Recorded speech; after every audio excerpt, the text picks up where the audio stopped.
My name is Jing. I am part of the MindReset, which is an organization dedicated to making the world a more supportive, inclusive, compassionate, and kind place. I come from the background of a brain injury survivor, and it's what drives a lot of the work that I do for the MindReset. And today, our guest is Doug. So, Doug, can you introduce yourself and the organization you're from? Sure. My name is Doug Zegel, and I'm one of the founding members of the Risha CTE Awareness Foundation, which can be found at stopcte.org. Thank you, Doug. So today we're just going to do a really quick interview about CTE for folks who don't know what CTE is. The CTE Awareness Day is this Wednesday, and if you go to the CTE.org website, you can check out a bunch of resources related to this condition.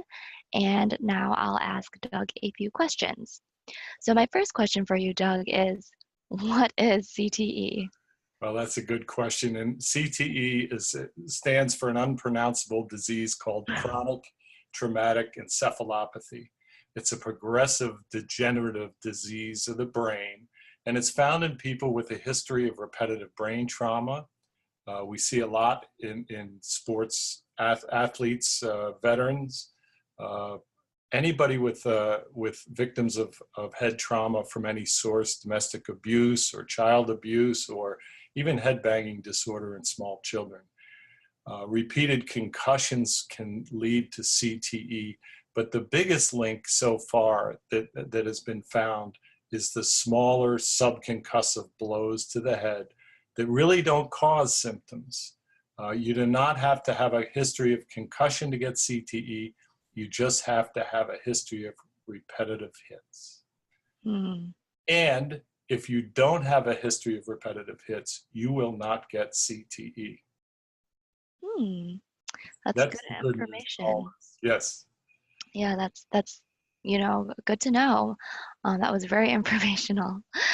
Doug, can you tell me what your connection is to this condition and why people should care about CTE? Well, our connection to CTE came in the worst possible way imaginable.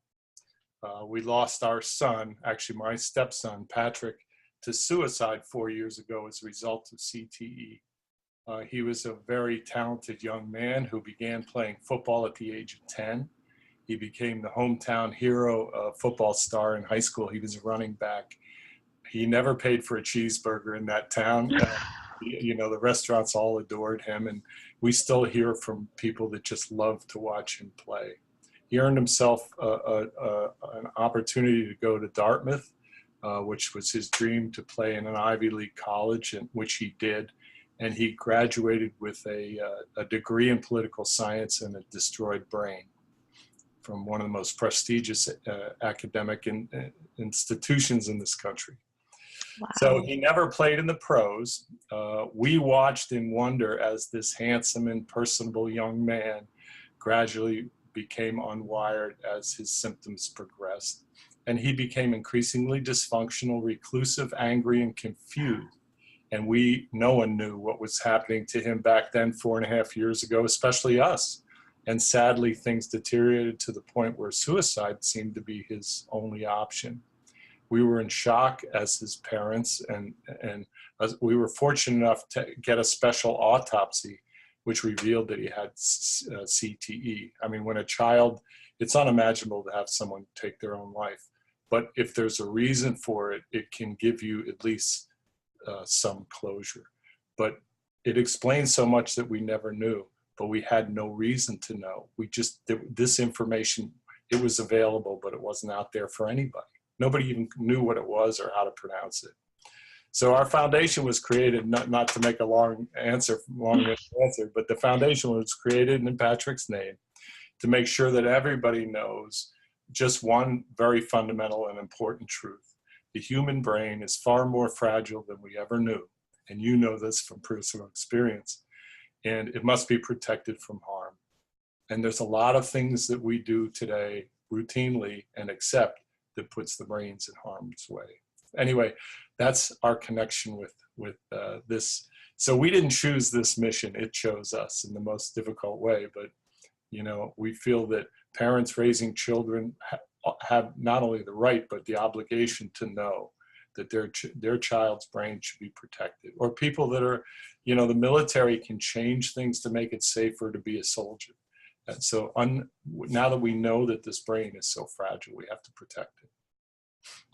Wow, that was powerful. Thank you so much, Doug, for I've said this, sharing. I've told the story 100 times, but I still get a little moist when I talk about it.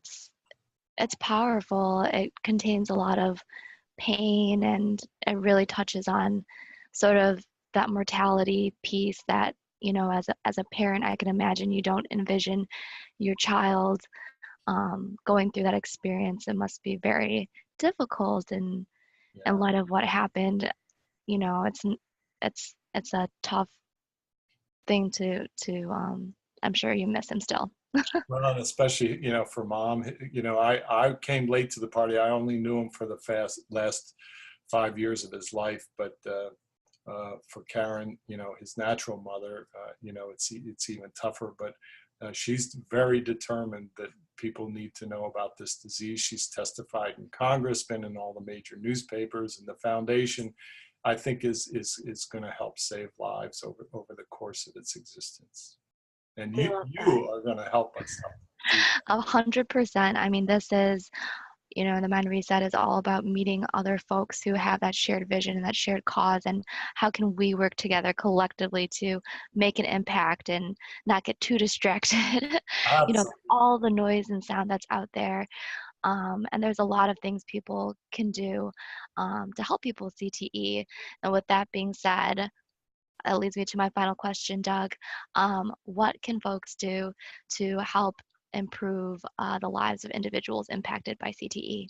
Well, this is a very good question that you ask, and we seldom get to that point where what can we do for the people that are suffering, because we talk so much about prevention. And let me just back up just a shade, and then I'll go forward. You know, there's so much prevention.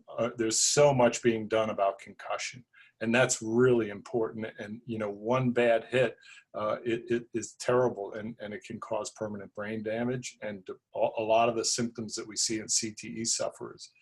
But what the other half of the problem is repetitive hits to the head, and that is, you don't see it, you don't notice it. It's asymptomatic, and that can lead to CTE. You can get CTE without ever having a concussion.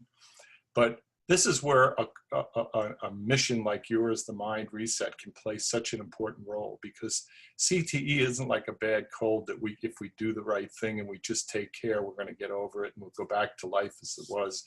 You know, it's an immense disability where the sufferer really needs help and guidance and advocacy by people who really understand.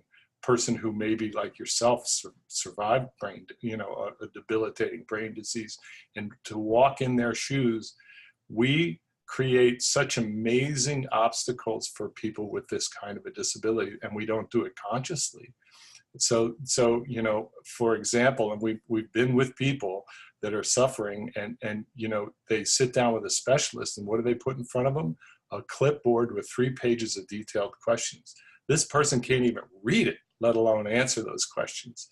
So there are, and that's just one example. I mean, try dealing with the healthcare system, try dealing with the bank, try dealing with that, and a lot of your loved ones who are trying to raise you up and teach you to stand on your own 2 feet, and maybe use a little tough love when really just kind support is what's needed during this time. So they need a safe, structured, nurturing environment that gives them hope, the most important word in the dictionary, that today can be manageable and that tomorrow could be better. And this is a very tall order for caregivers, because CTE sufferers push them away. They can be surly and mean and unappreciative. And the worst thing is, we can all get together and agree on what we're going to do tonight or tomorrow, and we check in, and they're on a completely different mission because their brain is not functioning. And we're so disappointed, we don't know what to do. But really, we have to develop a relationship of trust and support and kindness, and because we're not going to discipline somebody back, we're not going to march them back to health. We're going to support them and teach them how to live in this world with a little bit of a brain challenge and reset. That's where I think, developing programs that can help them is so important. Wow, that was really great. You know Really, this because you do it. sorry, I got a little emotional there because it's very, I don't know, it's very humbling and it's very nice to hear you say that, because I think a lot of people who come from that population and who need the kind of care that you sort of described, they often don't feel as though people understand or want to, express or share that kindness. They don't believe in it, like that hope thing you said. They don't feel hopeful about it. And They're not allowed to, and so many of them, yeah. unfortunately, are on the streets or in jail. I mean, well, we could get into a 4-hour discussion about what happens. Well, that being said, for folks who are going to tune in and see this later, this won't be our last conversation about CTE. We just wanted to introduce it here on our channel to show folks in the MindReset community and beyond what other organizations are out there putting forth their best effort to speak up for folks sometimes who can't always speak up for themselves, or who may be going through a challenging situation where they may not fully understand what they're going through at the time. And so it was a very timely interview. Thank you so much, Doug, for getting on today. CTE Awareness Day is this Wednesday. Once again, check out stopcte.org. Doug did a fabulous job of having a background. If you need any reminders about some of the symptoms associated with CTE, and then for folks, if you don't catch this and you'd prefer to read more about what we've talked about today, tomorrow on the MindReset blog, we will have a synopsis or a summary of what we discussed today if you prefer to read what we had in this discussion. So thank you all for tuning in today. Thank you, Doug, for that. Wonderful. And for me, it's very humbling as someone who, I don't know, I struggled through some of what you described in my own personal healing journey. And I always find it very, exactly, like humbling to be reminded of the good work. So I feel already a little more hopeful talking to you and knowing that an organization like the Patrick Risha CTE Awareness Foundation exists. So thank you all very much. We'll see you all next week. And Doug will touch base with you later. Please make sure to comment and share this interview, and we'll schedule another one in the future so we can continue the conversation. It doesn't end here. No, thank you. All right. Take care, Doug. Take care.